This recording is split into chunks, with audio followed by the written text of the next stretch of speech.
அனைவருக்கும் மக்கள் நம்ம சேனல் புதுசாக பார்க்குறீங்க எடுத்து சப்ஸ்கிரைப் பண்ணுங்க, ஆல்ரெடி பார்த்துட்டு லைக் பண்ணி கமெண்ட் பண்ணி ஃப்ரெண்ட்ஸுங்களுக்குலாம் ஷேர் பண்ணுங்கள். நம்ம சேனலுக்கு எந்த படத்தோட ரிவ்யூ பற்றி பார்க்க போகிறோம் அப்படின்னு சொல்லி பார்த்தோம்னா, ஆடு ஜீவிதம் அப்படிங்கிற படத்தோட ரிவ்யூ பற்றி தான் பார்க்க போகிறோம். இந்த படம் ரிலீஸ் ஆகி கிட்டத்தட்ட ஒரு 6 மாதம் பக்கமாக இருக்கும்.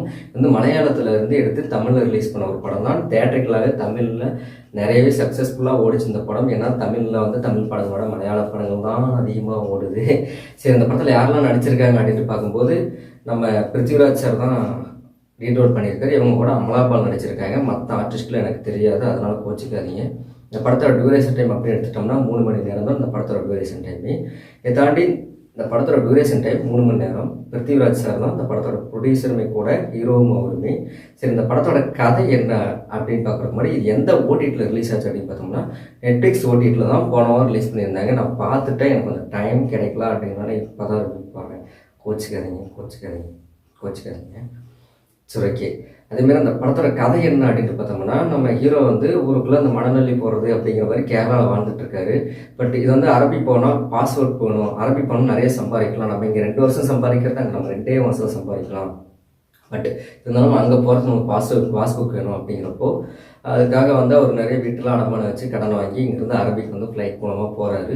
போனதுக்கப்புறம் அங்கேருந்து இவர் வேலையை கூட்டு போகிறவங்க வந்து இவர் மேனேஜர் வேலைக்கு போகிறேன் அப்படின்னு சொல்லியிருப்பாங்க. பட் இருந்தாலும் இவர் தப்பாக மாற்றி கூட்டு போயிடுவாங்க. மாற்றி கூட்டு போன இடத்துல மொழியும் தெரியாமல் ஒன்றும் தெரியாமல் அவர் அங்கே சிக்கி சின்ன செத்து பிழைப்பார். எப்படியாச்சும் இங்கேருந்து தப்பிச்சு வந்தால் போதுண்டா அப்படிங்கிற ஒரு நிலைமையில தான் இருப்பார். பட் அவர் அங்கே தப்பிச்சு வந்தாரா இல்லையா அப்படிங்கிறது தான் இந்த படத்தோட கதையே. எனக்கு இந்த படம் ரொம்ப பிடிச்சிருந்துச்சுங்க. மேக்கிங் ஆகட்டும், நடிப்பாகட்டும், அவ்வளோ ஒரு ரியாலிட்டிங்க. இது ஒரு ரியல் ஸ்டோரி அப்படிங்கிறத படத்தோட ஸ்டார்டிங்லேயே போட்டாங்க. ஏன்னா அந்த படத்தை எப்படா பார்ப்பேன்னு வெயிட் பண்ணிட்டு இருந்தேன். தேட்டரில் பார்க்க முடியல, ஏன்னா எங்கள் ஏரியாவில் ரிலீஸ் ஆகாதவங்கன்னா பார்க்க முடியல. அதனால் ஓடிடியில் ரிலீஸ் ஆனால் பார்த்துக்கலான்னு வெயிட் பண்ணியிருந்தேன். பட் படத்தோட ஒவ்வொரு சீன்ஸுமே, ஏன்னா இது 3 மணி நேரம் டியூரேஷன், அவர் அங்கேருந்து தப்பிச்சு வராரு அப்படிங்கிறத ஒரு 2 மணி நேரத்துக்குள்ள ஷார்ட்டாக முடிச்சிருக்கலாம். பட் இருந்தால் ரியலிஸ்டிக் தெரியணும் அப்படிங்கிறதுக்காகவே ஒவ்வொரு ஸ்டெப்பை எப்படி கடந்து வந்திருப்பாங்க. ஏன்னா நான் சொல்லிட்டேன் உண்மை கதை அப்படிங்கிறது காட்டுறப்பெல்லாம் பார்க்கும்போது இப்படியெல்லாம் மக்கள் கஷ்டப்படுறாங்களா வெளியே வேலைக்கு போயிட்டு அப்படிங்கிறதாகட்டும். பிருத்திவிராஜ் சார் வந்து இந்த படத்துக்கு 6 வருஷம் ஹார்ட் ஒர்க் பண்ணியிருக்காரு. ஒரு மனுஷெல்லாம் பார்த்தோன்னா 1 வருஷம் 2 வருஷம் ஒரு படத்துக்கு ஹார்ட் ஒர்க் பண்ணலாம். ஏன் 3 வருஷம் ஹார்ட் ஒர்க் பண்ண ஆக்டர்ஸ்லாம் இருக்காங்க.